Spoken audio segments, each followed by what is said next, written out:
60. That's right. 25 for the 25th time. Oh, I was sure I'd have a grandchild by now. Here we go.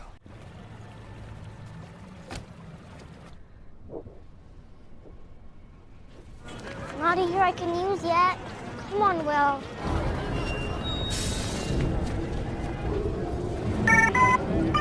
Another one. Halo beban keluarga, gimana wifi tetangga? Aman kan? Pasti kalian pernah denger dong ungkapan time is money. Nah, film yang akan saya bahas sekarang ini sangat merefleksikan tiga kata itu. Tapi dibalik ya, uang adalah waktu. Film berjudul In Time diperankan oleh abang saya saat di penampungan, yaitu Justin Timberlake, dan Amanda Seyfried, mantan saya waktu saya berternak di Amerika. Menceritakan tentang keadaan dunia ketika segala hal harus dibeli oleh waktu. Makan, transportasi, gajian, bahkan open BO juga harus dibayar oleh waktu. Penasaran? Langsung aja siapin sebatang, racik kopi kalian, dan selamat menyaksikan.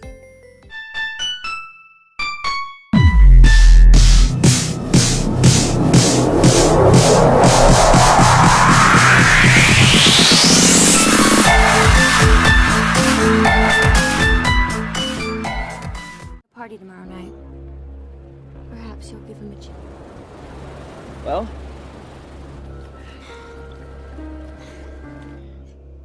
Beberapa tahun dari sekarang, keadaan dunia berubah. Semua manusia berhenti menua di usia 25.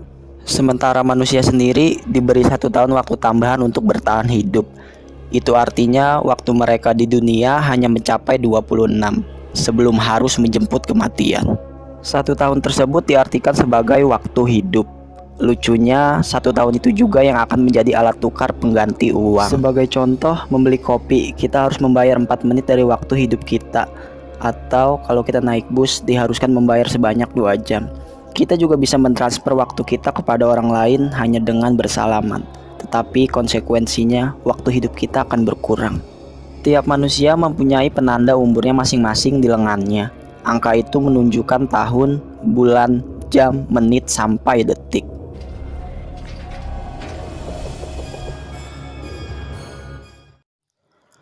Film ini dimulai dari seorang pria bernama Will Salles yang terbangun dari tidurnya. Dia tinggal di wilayah kelas rendah, pemukiman yang miskin waktu, bersama dengan sang ibu yang bernama Rachel Salles. Pagi itu ibunya baru saja berulang tahun yang ke-50. Meski usianya tua, tampang mereka seperti adik kakak. Gak ada keriput-keriputnya, masih grass. Kehidupan mereka bisa dibilang tidak berkecukupan. Sehari-hari ibu dan anak ini kerja lembur agar mampu bertahan hidup dan bisa menyokong waktu di lengannya. Apalagi sisa waktu sang ibu kurang dari 3 hari, sementara dia harus membayar sewa dan hutang-hutang lainnya.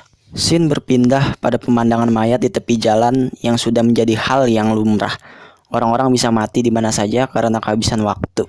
Hingga malamnya saat Will lagi ajab-ajab di diskotik, dia berhasil menolong 1 orang kalangan atas yang hampir dirampok oleh begal yang kerjanya merampas waktu orang.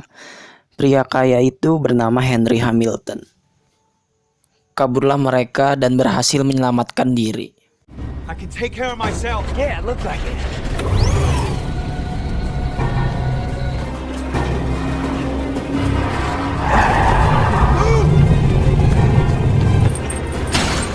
Where the hell are you going?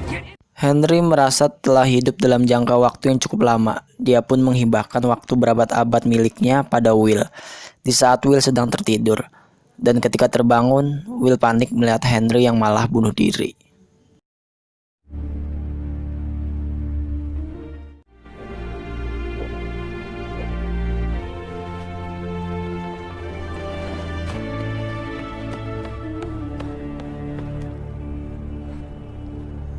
Menjadi milioner tiba-tiba, Will sudah bersiap untuk mengajak ibunya ke New Greenwich, suatu zona di mana sistem ini dikendalikan, tempat orang-orang kaya yang hidupnya aman tanpa takut akan bayang-bayang kematian. Namun saat menjemput sang ibu, Will kecewa karena itu menjadi pertemuan mereka yang terakhir kalinya. Ibunya tewas akibat tak diberi tumpangan oleh supir bis sialan. Asap.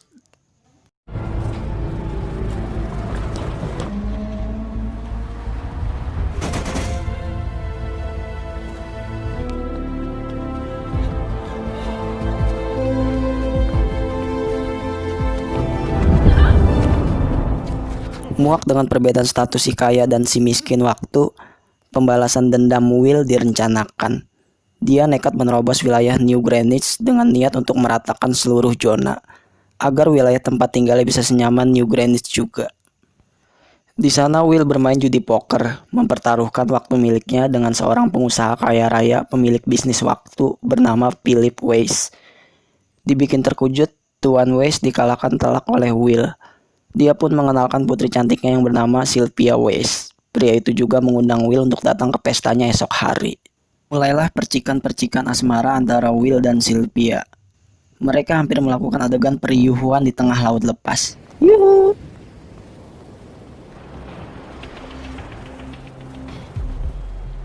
What are you doing?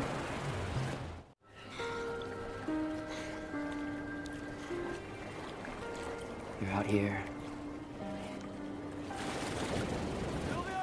Apesnya, di lain tempat seorang timekeeper yang bernama Raymond mencarinya dengan tuduhan Will yang membunuh Henry dan mencuri waktu sahabat itu. Singkat cerita, Raymond berhasil menemuinya. Will berkata sejujurnya tentang dia yang memenangkan judi dan diberikan waktu secara cuma-cuma oleh si Henry. Padahal selalu ada kasus pembunuhan tiap hari, tapi mengapa justru menyelidiki kasus bunuh diri? Dan jika berbicara pencurian, seluruh manusia di Greenwich lah yang paling pantas disalahkan, karena telah mencuri hak-hak orang kecil di kota lainnya. Tapi memang si Raymond ini agak bajingan. Akhirnya dia menyita seluruh waktu milik Will hingga tersisa 2 jam saja. Sebagai pemeran utama, tentu Will tidak sebodoh itu. Dia melarikan diri serta membawa paksa Sylvia sebagai tawanan. Di tengah jalan mereka kecelakaan dan lagi-lagi si begal beraksi dengan mencuri waktu milik Sylvia. Dikejar oleh nyawa yang hanya tinggal 30 menit, mereka berlarian kayak film India. Sampailah di Dayton atau sering kita sebut Pertamburan, kampung asal Will. Dia meminta Sylvia menghubungi ayahnya agar menyerahkan 1000 tahun untuk didistribusikan ke jalur waktu Dayton. Tapi ternyata sang ayah tidak sebaik itu. Dia justru menyuruh timekeeper membawa kembali Sylvia pulang.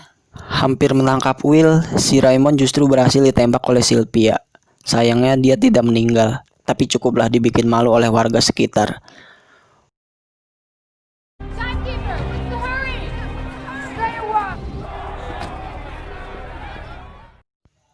Will dan Sylvia sukses menjadi buronan. Mulailah mereka menyusun rencana. Dengan ide Sylvia, mereka merampok bank milik ayahnya dan membagikan waktu gratis pada tiap-tiap orang yang membutuhkan. I'm happy to announce that Weiss Time Lenders is now offering interest-free loans with no payments. Come on, help yourselves. Take it. Pergilah mereka mencari kos-kosan. Baru mau unboxing untuk periuhuan, secepat kilat penjaga waktu menemukan mereka. Lagi-lagi mereka lolos dan mencari kos-kosan baru. Disewalah satu gedung untuk mereka tinggalkan. We're looking for a quiet place to stay. Di scene yang berbeda, si begal berulah lagi. Merasa tak cukup puas dengan waktu yang sudah dia curi, dia pun mencari Will dan Sylvia. Karena akan dihadiahkan waktu hidup 10 tahun lamanya jika dapat menangkap mereka. Dengan cara kotor, si begal menemukan Will. Diajaklah bertarung secara jantan. Bukan pukul-pukulan melainkan berkomitmen hingga waktu salah satu dari mereka tersedot mencapai angka 0. Akhirnya dia pun mati. Mampus juga kau Saipul. Semoga neraka menerima kamu ya. Setelah itu Will berpikir, satu-satunya cara agar mereka berhasil menaikkan ekonomi adalah dengan membagikan 1 juta tahun kepada seluruh warga. Dan Sylvia yakin bahwa ayahnya mempunyai itu. Lalu datanglah Sylvia pada ayahnya. Ia mengaku menyerah. Namun tiba-tiba saja, Will muncul menodongkan senjata. Meminta Philip membuka berangkasnya. Dan ternyata benar, mereka menemukan 1 juta tahun itu. Dengan membawa benda itu, mereka beranjak meninggalkan gedung. Penjaga waktu pun sigap mengejar di belakangnya. Mobil yang mereka tumpangi juga dihadang sambil ditembak.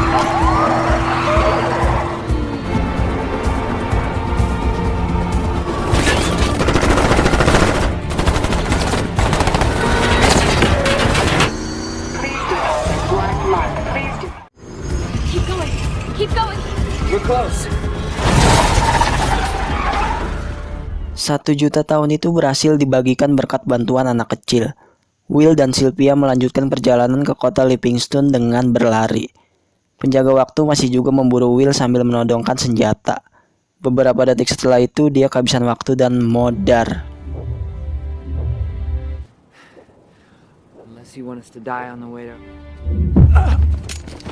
Will dan Sylvia sedikit tenang sampai mereka sadar waktu di lengannya hanya tinggal 1 menit saja. Untungnya, Will melihat mobil milik penjaga waktu yang terparkir. Dia tahu mobil itu bisa memberikan waktu secara otomatis. Will sampai lebih dulu ke mobil, lantas dia berlari menggapai Sylvia yang hampir kehabisan waktunya.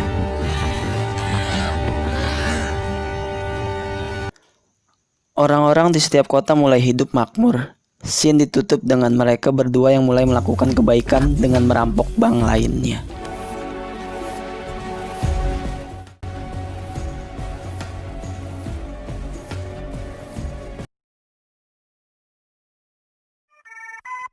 Jadi kesimpulannya, tidak ada yang namanya abadi jika harus ada yang mati.